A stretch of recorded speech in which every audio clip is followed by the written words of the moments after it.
大家好，今天给大家介绍一下我厨房用品中各种常用的小工具。在以后我还会分级介绍，我常用的刀具、砧板、锅子，还有电器。今天先介绍的是功能比较特定的一些小工具。因为今天的视频是现场收音的，所以可能没有之前那些视频那么清楚。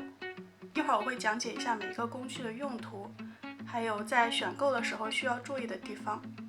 在视频里头，为了避免广告的嫌疑，我不会把品牌都标注出来，不过会在我的博客里头写出来。大家如果有兴趣的话，可以去我的博客里头找。首先我来介绍一下度量工具。有很多人会问我一大勺、一小勺分别是多少，其实这个你买一套这个工具就很清楚了。一大勺就是这样的一个勺子，它相当于1汤匙，容量是15毫升。然后一小勺就是这样子的，放在一起对比一下。一小勺也就是1茶匙，它的容量是5毫升。这一套工具呢，它除了1大匙和1小匙之外，还会有3/4小勺、1/2、1/8之类的这样的量勺。所以当你想要比较精准的掌握用量的时候，这样的一套量勺是很有用的。接下来就是量杯，它就是这样的一个杯子，一杯大概是250毫升。然后除了这个有1杯之外呢，它还有也是一套的。这一套之中有半杯、1/4杯、1/3杯这样的小的杯，所以这样一套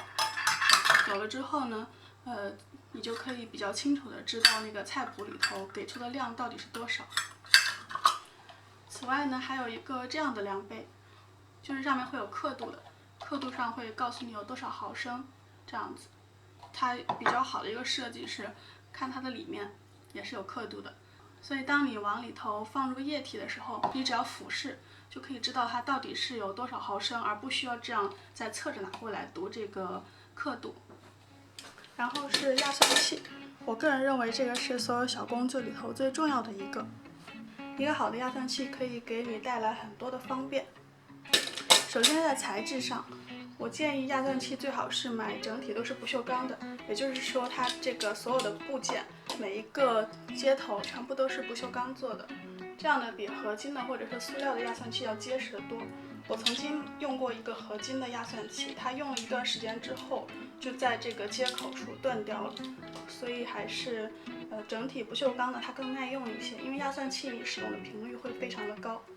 然后压算器在买的时候还有几点比较需要注意的，就是这个里头放蒜的这一部分最好是活动的，它可以打开，这样你在后续清洁的时候就很容易把它洗干净。不然如果这个是固定的话，这个地方你很难彻底的清洁干净。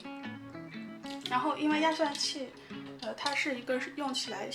比较费力的工具，所以你最好能够亲自的上手试一试，感觉一下它这个形状和着力点是不是你所习惯的。好的压算器它是可以直接把蒜头不去皮就放进去压的，应该也是可以压出很均匀细腻的蒜蓉来。大家可以看到，蒜头不去皮压起来会稍微费劲一些。然后如果你要一次性的压很多蒜头，我建议你还是去了皮再放进压算器里头，因为这个皮大家可以看到它会卡在这个里头，所以当你要放进下一个蒜瓣的时候，要先把这个皮掏出来，其实是有点麻烦的。所以当你要一次性的压很多蒜瓣的话，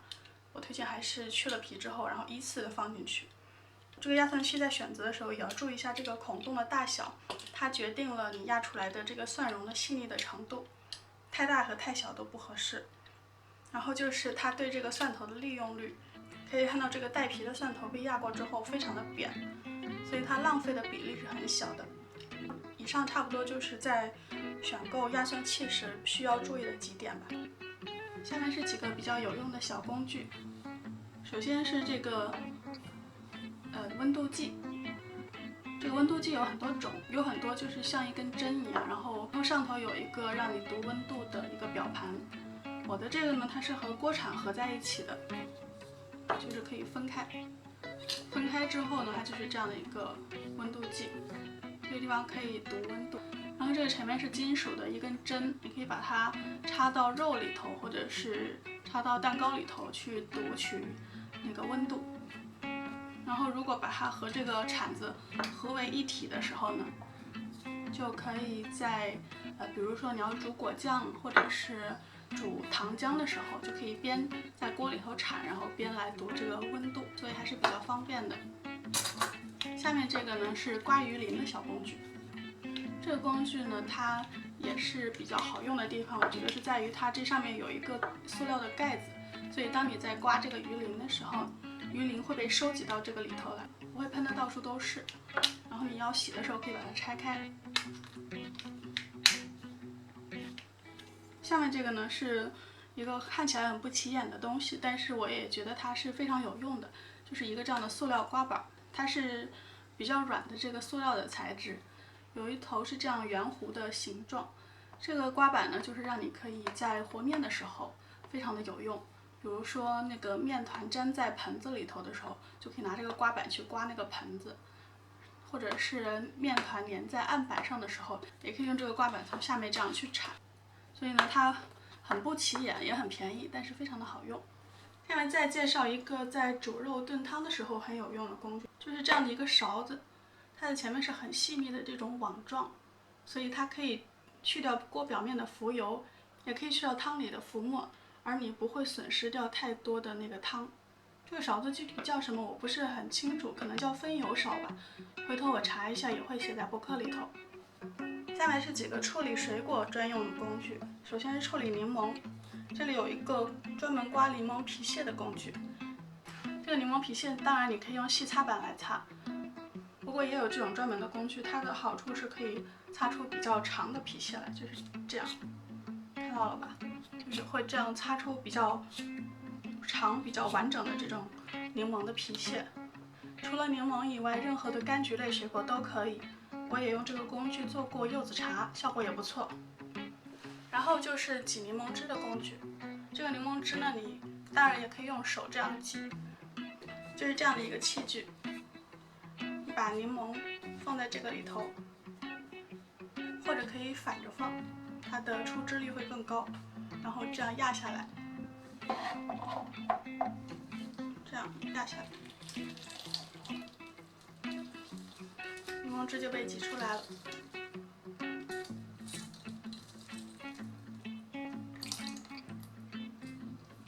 这样半个柠檬可以挤出大概30毫升的柠檬汁，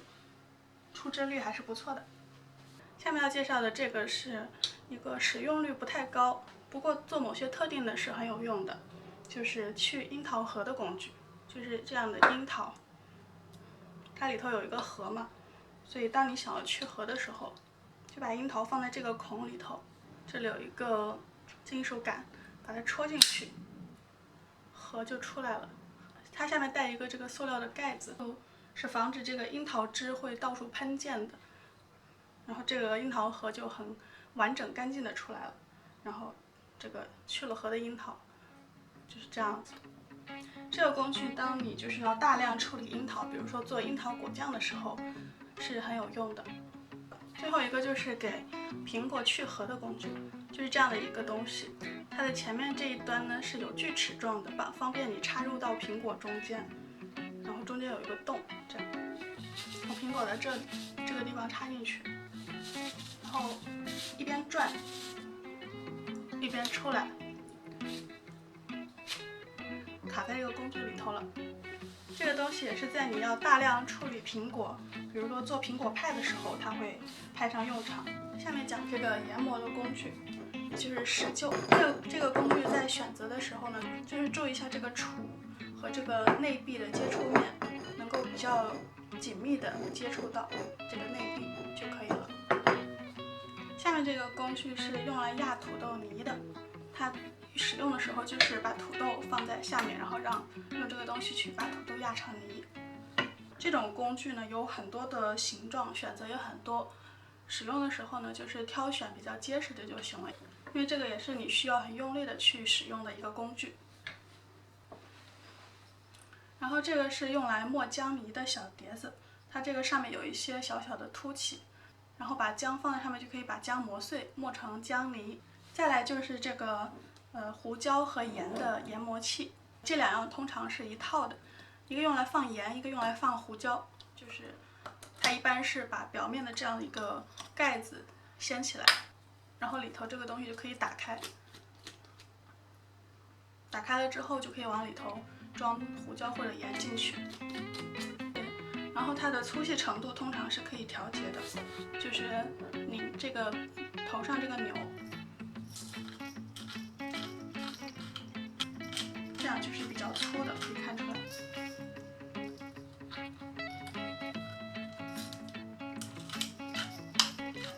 然后这样就是比较细的。然后这个研磨器的品牌选择有很多种，选购的时候需要注意的就是它刀片要尽量的锋利，然后要比较耐用。因为这个研磨器里头的刀片如果质量不够好的话，它很容易会钝掉，然后你就会发现你怎么磨都磨不出来了。然后另外呢，我比较喜欢这种直立式的，有的研磨器它是这样倒着放的，我觉得这样直立式的它比较整洁，你平时放着的时候不会有碎末这样一直倒出来。以上就是目前为止我收集的所有的厨房小工具，今天先介绍到这里，希望能够对你们有所帮助，谢谢大家的收看。